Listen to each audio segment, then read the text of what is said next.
It's so easy to start. जब हम लोगों ने स्टार्ट किया था ना, तो हमें लग रहा था पता ही नहीं कितना बड़ा काम होगा। और आपके पास अगर खुद की प्रॉपर्टी भी नहीं है तो भी एट अ बजट कॉस्ट, बहुत ही मिनिमल बजट से you can start it up. Hi guys, welcome to this vlog. बहुत ही स्पेशल व्लॉग होने वाला है ये वाला, बिकॉज जो लास्ट वीडियो पे रिस्पांस आया वो इज़ अमेज्ड। मुझे लग नहीं रहा था इतना अच्छा रिस्पांस आएगा और लोग इतना कुछ जानना चाहेंगे। एंड सर्टेनली जब मैंने सोर्सेज ऑफ इनकम के बारे में डिस्कशन किया तो बहुत से आप में से ऐसे लोग थे जो कि शॉर्ट टर्म रेंटल्स के बारे में जानना चाहते थे। And everybody wanted a video on short term rentals STRs in India, और कैसे वो मार्केट ऑपरेट करती है और कैसे उस एक प्रॉफिटेबल बिजनेस बना सकते हो। तो what will do is will quickly go in the summary of all those points कि कैसे विद मिनिमल इन्वेस्टमेंट आप स्टार्ट करेंगे और कैसे आप रेवेन्यू लेके प्रॉफिटेबिलिटी पे बाहर निकलेंगे। तो शॉर्ट टर्म रेंटल की मैं अगर बात करूँ, मैं ब्रीफ कर देता हूँ जिन लोगों ने लास्ट वीडियो नहीं देखी थी। पर नाइटली बेसिस पे या फिर लेस देन अ वीक मैं बोलूँगा, अगर आप बेसिस पे अपनी प्रॉपर्टी को रेंट आउट करते हो फर्निश करके, तो उसको बोला जाता है शॉर्ट टर्म रेंटल। जिसके लिए बहुत सारी वेबसाइट्स है जिस पे आप अपनी प्रॉपर्टी को फर्निश करके लिस्ट कर सकते हैं। थोड़ा बहुत आपको प्रॉपर्टी का इंटीरियर करना होता है, उसको मेंटेनेंस करने के लिए क्या क्या चीज़ें रिक्वायर्ड होती हैं, कितना खर्चा आता है इस सब में, और क्या बुकिंग्स का रेशो रहता है, and how much profit can you make out of this business. Let's talk about that in detail now. सो भाई, सबसे इंपॉर्टेंट जो चीज़ हमें देखनी होती है जब भी हम कोई प्रॉपर्टी रेंट आउट करते हैं 11 महीने की लीज पे, तो बहुत इंपॉर्टेंट रोल प्ले करने वाली है आपके लिए उस जगह की लोकेशन। सो लोकेशन में जो पहली चीज़ आप लोगों ने देखनी है कि प्रॉपर्टी के आसपास क्या क्या है। मतलब जो भी लोग नाइटली बेसिस पे वहाँ रहने आएंगे वो क्यों आएंगे। आपको मेट्रो, कार, टैक्सी सब कुछ सर्विसेबल होना चाहिए आपकी लोकेशन पे। That is point number 1। फिर होता है आपका लॉन्ग टर्म लीज का रेट क्या मिल रहा है। लॉन्ग टर्म लीज का रेट आप ऑनलाइन पोर्टल्स पे वेरीफाई कर सकते हो, and these portal will थ्रूली help you out कि क्या आपको जो 11 महीने की लीज पे पर मंथली रेंटल मिल रहा है वो सही मिल रहा है कि नहीं। कैलकुलेशन कैसे करनी है वो हम आगे बात करेंगे। और एक इंपॉर्टेंट बहुत पॉइंट है कि जो आप शॉर्ट टर्म रेंटल स्टार्ट करोगे उसमें आपका कोई बीएनबी में किचन नहीं होती। आप किचन बना के देते हो जिसमें कि लोग खुद कुक कर सकते हैं। You will provide them with appliances, but तो आपको ऐसी जगह लेनी पड़ेगी जहाँ पे कि Swiggy, Zomato and other service like Zepto and Blinkit की सर्विस बहुत स्मूथली अवेलेबल है। So always and always go for places जहाँ पे असिस्टिव सर्विसेज आपको मिल जाएं, ताकि आपके क्लाइंट्स को या विजिटर्स को बिल्कुल भी डिस्कम्फर्ट ना हो। क्या आसपास की सोसाइटी के लोग हैं, क्या वो नाइटली रेंटल्स अलाउ करते हैं, म्यूज़िक कितने बजे तक चल सकता है वहाँ पर, आप कितनी देर तक वहाँ स्मोकिंग अलाउड है कि नहीं है, do people allow you to sit in the balcony and chill और नॉट। आसपास के नेबर्स को देखना, सोसाइटी के रूल्स चेक करना, and then comes the rule and regulation of the area. जैसे कि अगर आप गुड़गांव या दिल्ली में हैं तो आपको एक बीएनबी का लाइसेंस लेना पड़ेगा। You can pick up a property जो थोड़ी चीप मिल रही है, अंदर से थोड़ा सा रेनोवेशन मांग रही है। You can build a great property in a limited budget, आप उसको रेनोवेट करके अच्छा बना सकते हो, पर रेंटल उसका लो है तो you will go for that property. अगली चीज़ जो बड़ी इंपॉर्टेंट, लोकेशन आपने चूज़ कर ली है, वो आती है कॉन्फ़िगरेशन। कि आपने जो शॉर्ट टर्म रेंटल प्रॉपर्टी ली है वो आप एक 2 BHK ले या 3 BHK ले, या इट शुड बी 1 RK या 1 BHK। तो वो कैसे आप डिफाइन करोगे उसके बारे में अब करते हैं बात। सो कॉन्फ़िगरेशन में आ जाता है कि you need a 1 BHK, you need a 2 BHK और यू नीड अ 3 BHK। तो अगर बहुत ज़्यादा आपको लग रहा है कि मेडिकल टूरिज्म होने वाला है आपकी प्रॉपर्टी पे, like a lot of people would want to visit the hospital, so in that case you will want to have a 3 BHK at least, क्योंकि जितने भी मेडिकल टूरिज्म के लिए लोग आते हैं उनके जनरली साथ में असिस्टिव लोग आते हैं, bring the family members along and there will be some caretakers as well. तो उस केस में मैं सजेस्ट करूंगा कि the properties that we also hold in places near to the hospitals are 3 BHKs and they run really good, but depends on your area, वो vary करेगा। Again, number of toilet should be equal to the number of room. Modular kitchen होना बहुत important है ऐसी property में, and readymade हो तो अच्छा। क्यों अगला जो इंपॉर्टेंट पार्ट आता है कि चलो आपने लोकेशन फाइनलाइज कर ली है, कॉन्फ़िगरेशन फाइनल कर ली है, अब आप फाइनल करेंगे उस जगह की लीज। तो लीज करते वक्त बहुत से टर्म्स हैं जो ध्यान रखने हैं, क्योंकि यही इंश्योर करेगा कि आपकी प्रॉफिटेबिलिटी कितनी आएगी। तो अब करते हैं हम इस पर डिस्कशन। तो सबसे इंपॉर्टेंट बात आती है एसटीआर और लॉन्ग टर्म लीज की कैलकुलेशन। लेट्स से आपको 1 महीने के लिए एक प्रॉपर्टी 30,000 रुपए पे मिल रही है, तो जाहिर सी बात है कि आपको उस प्रॉपर्टी का पर नाइटली रेंटल कॉस्ट जो जा रहा है वो 1000 रुपीज अ नाइट जा रहा है, और आपकी बुकिंग्स आएंगी on an average I can tell you 15 से 20 नाइट। उसकी जो कैलकुलेशन होगी, यानी आपको 2000 रुपए या 2500 रुपए तो उस प्रॉपर्टी का रेंट देना पड़ रहा है, जो आपकी रेगुलर रेकरिंग कॉस्ट है। तो उसको कभी भी नहीं भूलना चाहिए, और हमें हमेशा ही लोअर रेंटल्स की तरफ जाना चाहिए। जब भी लॉन्ग टर्म रेंटल की बात करेंगे तो लीज हमें लंबी वाली लेनी चाहिए, ताकि आपको कुछ नेगोशिएशन मिल पाए। Other important terms in the lease that you should ensure कि एक तो आपका रेंटल जो है एडवांस रेंटल ना होके अरियर्स में होना चाहिए रेंटल, यानी कि आप मंथ की 1 तारीख को एडवांस ना दें अगले मंथ के लिए, आप महीने की 30 तारीख को पिछले महीने का रेंटल दें, ताकि आपकी जो अर्निंग आ चुकी है आप उसी से अपना रेंटल पे कर सको, rather than paying it from your pocket. तो लीज के साथ साथ आपने इंश्योर करना है कि सिक्योरिटी डिपॉजिट कितने मंथ का जा रहा है, अरियर में रेंटल है कि एडवांस रेंटल है, प्लस रेनोवेशन और फिट आउट की क्या कॉस्टिंग आने वाली है। ये सारी कॉस्ट मिलके आपकी पर नाइट की कॉस्ट निकल आएगी। और मेरा मानना ये होता है कि पहली कैलकुलेशन में, पहली प्रॉपर्टी की कैलकुलेशन में ओनली कैलकुलेट कि आपकी 15 ही नाइट्स बुक होंगी, तो उस हिसाब से आपको अपनी प्रॉपर्टी का प्राइस क्या रखना है और उस प्राइस पे क्या आपकी प्रॉपर्टी रेंट पे जाएगी एज अ BNB, वो इंश्योर करके इज़ इट प्रॉफिटेबल और not, you have to finalise your lease and your lease terms. एक और इंपॉर्टेंट चीज़ जिसका आप लोगों ने ध्यान रखना है वो है कि आपको न्यूली बिल्ड प्रॉपर्टी ही हमेशा रेंटल्स के लिए लेनी है, क्योंकि ओल्ड बिल्ड प्रॉपर्टी में रेनोवेशन और मेंटेनेंस कॉस्ट बहुत आ जाएगी आपकी। And when you are starting a new business, I always suggest you start with the lowest budget, क्योंकि जनरली ह्यूमन मेंटालिटी या साइकोलॉजी ये होती है कि हम लोग सस्ते रेंटल पे ले लेंगे, महीने का खर्चा कम जाएगा, एक बार बनानी है प्रॉपर्टी अच्छी बना देंगे खर्चा लगा के।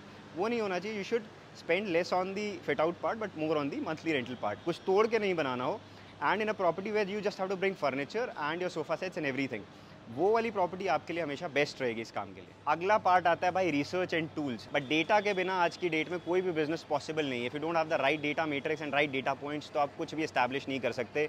सिर्फ अजम्पशन पे चलोगे कि हाँ मेरे हिसाब से प्रॉपर्टी अच्छी है, इतना रेंटल मिल जाएगा, that will be so wrong. So you can check out platforms like Airbnb, you can check out platforms like AirDNA, you can check out a lot of other apps that I'll tell you more in detail in the next videos. There are a lot of metrics you'll have to look into. So भाई अब बात कर लेते हैं fit out and interiors, यानी कि property finalise हो गई, आपने डेटा एनालिसिस भी कर लिया, सब कुछ आपका डन हो गया, अब बस आपको प्रॉपर्टी लीज भी साइन हो गई है, अब आपने शुरू करना है। एक जब लीज साइन करें तो 2 मंथ का फिट आउट पीरियड हमेशा लेना चाहिए। I forgot to mention this point. Generally owners दे देते हैं, नहीं तो क्या होता है जो आपका फिट आउट पीरियड यानी इंटीरियर्स जिस टाइम पे हो रहा है, रेनोवेशन चल रहा है, उसी टाइम पे आपका रेंटल शुरू हो जाता है, तो आपके लिए डबल चोट हो जाती है, आपको उससे बचना है। बहुत सारी ऐसी सर्विसेज हैं जो रेंटल पे पूरा furniture for a 3 BHK 2 BHK provide कर देती है at a very good rental.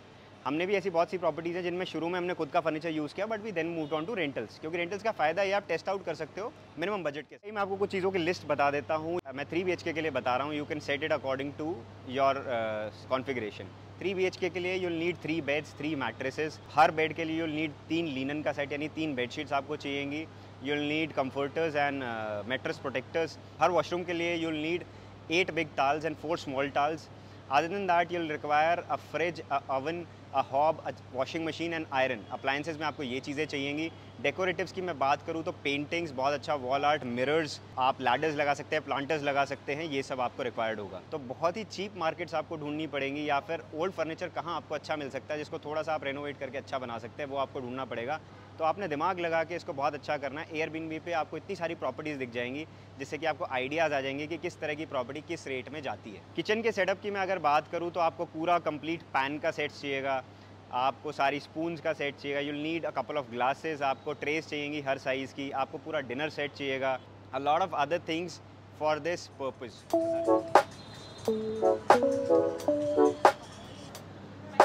And एक और चीज़ मैं आपको बताना चाहूँगा, जितना टेक्निकली अभी साउंड कर रहा है इतना टेक्निकल ये बिल्कुल भी नहीं है। बहुत आसानी से आप एक प्रॉपर्टी को सेटअप कर सकते हो, बस पहली बारी में आपको दिक्कत आएगी थोड़ी बहुत, और उसके लिए भी I make the process very easy for you. बहुत लंबा है थोड़ा टॉपिक, लेकिन एक बार आप इसको अच्छे से समझ लेते हो, अच्छे से टैप कर लेते हो, then there are no issues at all. Next चीज़ हम बजट के बारे में ही बात करने वाले हैं।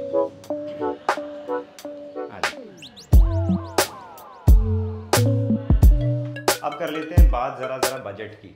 सो मोटा मोटा अगर मैं देखूं, आपका रेंटल का कॉस्ट जो है वो आ जाना चाहिए, मोटा मोटा मैं मानता हूं 25 से 30 हज़ार में आपको अच्छा 3 BHK मिल जाना चाहिए। प्लस कुछ चीज़ें आपको बफर कॉस्ट में लेनी पड़ेंगी। बफर कॉस्ट होता है कि सब कुछ अगर गोज साउथ, आपने जैसा प्लान किया था चीज़ें वैसी नहीं हो रही हैं, तो उस केस में आप लोगों को ऐसी कॉस्ट भी एज्यूम करके चलनी पड़ेगी जिससे कि आप जो है अपनी प्रॉपर्टी को कंटिन्यू रख सको at a loss price also for some months. एक आपका स्टाफ लगेगा प्रॉपर्टी मैनेजर। अगर आपकी प्रॉपर्टी में बैक टू बैक बुकिंग्स आएंगी तो आप हर कस्टमर से खुद बात नहीं कर सकते हो, तो आपको जो है you'll have to keep somebody जो कि एवरी डे लिनन वगैरह को चेंज कर दे, जो पुरानी है उसको लॉन्ड्री पे डाल दे, and you get the property fresh and ready for the next day's check इन।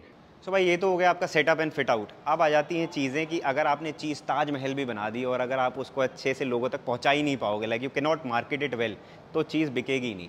तो अब आ जाते हैं कि कैसे चीज़ को हम मार्केट करेंगे, चीज़ को इतनी सुंदर कैसे बनाएंगे कि भाई उसका जब फ़ोटो शूट कराएं या उसका जब हम वीडियो शूट कराएं तो बहुत ही प्रीमियम लगना चाहिए। तो उसके लिए कुछ टिप्स हैंडी हैं, will talk about it in the car.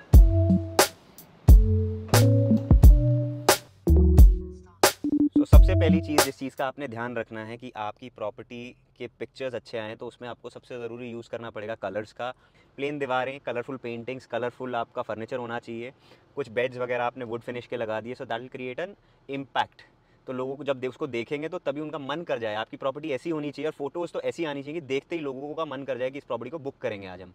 भाई मैंने बहुत कोशिश करी कि मैं इस टॉपिक को ना 10 मिनट में कवर करूं, बट प्रॉब्लम ये है कि इसका जो एक एक सब पॉइंट है वो खुद आधे आधे घंटे का टॉपिक है, तो it will take a lot of hours to explain it thoroughly to you. मैंने भी बेड एंड ब्रेकफास्ट का और ये शॉर्ट टर्म रेंटल वाला काम स्टार्ट किया था, तो मैंने देखा इसके लिए कोई सेट पाथ ही नहीं है, कोई रास्ता ही नहीं है। तो मैंने देखा कि बाहर जो लोग हैं उन्होंने फिर भी इसके बारे में कुछ कोर्सेज, कुछ गाइड्स मेरे को मिली, बट वो बाहर की मार्केट के हिसाब से थी, मतलब फॉरेन में कैसे काम करेगा, कैसे वहाँ पे लोग उसको देखते हैं। इंडियन मार्केट में बहुत कुछ अलग है उससे। तो मैंने जब इंडियन मार्केट में स्टार्ट किया तो बहुत कुछ सीखा। कहने को मैं रियल एस्टेट से ही हूँ और मेरे को सारा पता था इस मार्केट के बारे में, हमारी इंटीरियर्स का भी काम है, तो सब कुछ समझा के जोड़ के मैंने इस पजल को सॉल्व किया और इतने एक्सपीरियंसेस और इतनी टिप्स एंड ट्रिक्स सीखी कि कैसे इस बिज़नेस को बहुत बड़ा बिज़नेस करा जा सकता है, कैसे आप ना के बराबर इन्वेस्टमेंट से अपनी पहली प्रॉपर्टी स्टार्ट करोगे, उसको प्रॉफिटेबल करोगे, और कैसे एक लॉन्ग टर्म इनकम यानी हर महीने रिकरिंग इनकम आप अपनी फ्री ऑफ कॉस्ट बना सकते हो। उसके बाद कैसे आप इसको मल्टीपल प्रॉपर्टीज़ में लेके जाओगे, एक ब्रांड नेम बनाओगे, क्या क्या लीगैलिटीज़ आपको देखनी पड़ेंगी, क्या क्या लाइसेंसेस की आपको ज़रूरत पड़ेगी, कैसे उन चीज़ों को अप्रोच करना है, कैसे अपनी प्रॉपर्टी को कंपटीशन से आगे रखना है, कितनी उस पर मेहनत देनी है, और लास्ट में कैसे इस पूरे काम को ऑटोमेट करना है। क्योंकि अगर आप ऑटोमेट ही नहीं कर पाओगे तो आप इस काम में उलझ के रह जाओगे। This is a service business, so how to make it a products business, वो सारा मैं आपको इस कोर्स में डिटेल में बताने वाला हूँ। I should launch a complete guide step by step, ताकि जो चैलेंजेस मैंने फेस करे इस काम में वो आपको ना फेस करने पड़े जब आप काम स्टार्ट करें। बिकॉज मेरे को उस फिगरिंग आउट में ही 6-8 महीने लग गए। सो आई डोंट थिंक ज़्यादातर लोगों के पास इतना टाइम या इतना बजट होता है उस चीज़ को एक्सपेरिमेंट टेस्ट आउट करने के लिए। सो आई ले आउट द एग्जैक्ट स्टेप्स कि कैसे आप इसको पहली बार में ही ठीक से अचीव कर पाएँ। इस गाइड का लिंक आपको डिस्क्रिप्शन में मिल जाएगा, उस पर जाके आप क्लिक करिए। आपको पूरा एक्सप्लेन्ड होगा कि क्या क्या इस गाइड में आपको मिलने वाला है, क्या क्या आपको इस कोर्स में मिलने वाला है, व्हाट यू विल लर्न, कैसे आप इस बिजनेस को जल्द से जल्द स्टार्ट कर सकते हो without a lot of investment and without a lot of time wasting. अगर आप जेन्युइनली इंटरेस्टेड है इस काम को करने में और आपको लगता है कि आपको एक बिजनेस स्टार्ट करना है रियल एस्टेट में ही कम से कम बजट के साथ, so this is the best business to enter into. मुझे खुद 3 साल बाद समझ आया कि ये ऐसा बिजनेस है जिसमें बहुत कम बजट लगता है। शुरू में मैं रियल एस्टेट में घुसा तो बहुत धक्के खाए, तब जाके समझ आया कि ये बहुत ही अच्छा सोर्स ऑफ इनकम है। तो इसी नोट पे कर रहा हूँ इस वीडियो को close. Take care, bye bye, see you in the next video. बहुत लोग हैं जिन्होंने सब्सक्राइब नहीं करा हुआ है। In the next coming months ऐसा बहुत ही प्यारा कंटेंट आने वाला है, बहुत ही इन्फॉर्मेटिव और बहुत ही इफेक्टिव कंटेंट आने वाला है बिजनेस के ऊपर। सो बिना सोचे भाई सब्सक्राइब कर दो जल्दी से, click on that button right away. See you in the next video and अगर आप इंटरेस्टेड हो so don't forget to check the link out. Bye. Informative video सब लोग देख लेते हैं, ज्ञान बहुत लोग देते हैं, देखने वाले बहुत होते हैं, अप्रीशिएट भी बहुत करते हैं, बट मुझे लगता है कि अगर कोई इन्फॉर्मेशन मैं दे पा रहा हूँ या टाइम दे पा रहा हूँ तो मैं कम से कम ऐसी चीज़ बनाऊँ जो कि एक्शनेबल हो, आप उस चीज़ पे एक्शन ले पाओ। तो यही रीज़न था कि मैंने सोचा कि यार खाली एक वीडियो से मैं एक्सप्लेन कर दूंगा, बेटर इम्पैक्ट, डीपर इम्पैक्ट, और कुछ ऐसा मैं देना चाहता हूँ कि जिससे आप एक्शन ले पाओ रादर देन जस्ट मोटिवेट हो पाओ। क्योंकि motivation is not my thing कि मैं मोटिवेट करूँ आपको और आप बस इंस्पायर हो जाओ, नहीं। मेरा है कि यार ठीक है, अगर आप बिजनेस करने वाले हो और आपके सराउंडिंग में कोई ऐसा नहीं है जो आपको गाइड कर सकता है, so I want to be that brother to you. बाकी आपके फॉर्मूले, आपके फंडे, आपकी लर्निंग अलग रहेगी, बट आप बहुत कुछ ऐसा सीख लोगे जो कि मैंने गलती कर करके सीखा है, पैसे गवा के सीखा है इस चीज़ में। और भी अगर आपके मन में कोई डाउट्स हैं so you can just write down in the comments. मैं पिछले 2 हफ्ते से कमेंट्स बहुत अच्छे से देख रहा हूँ कि माई यंगर सेल्फ, जैसे मैं कॉलेज में होता था मैं कमेंट करता था तो मुझे कोई बताता नहीं था उस टाइम पे। तो कोई भी अगर आपके मन में भी डाउट है इस चीज़ को लेकर, so do write down in the comments. मैं कोशिश करूँगा कि नेक्स्ट वीडियोज़ में इसको सॉर्ट आउट कर पाऊँ, या जो हमारी गाइड है मैं उसमें इसको सॉर्ट आउट कर पाऊँ।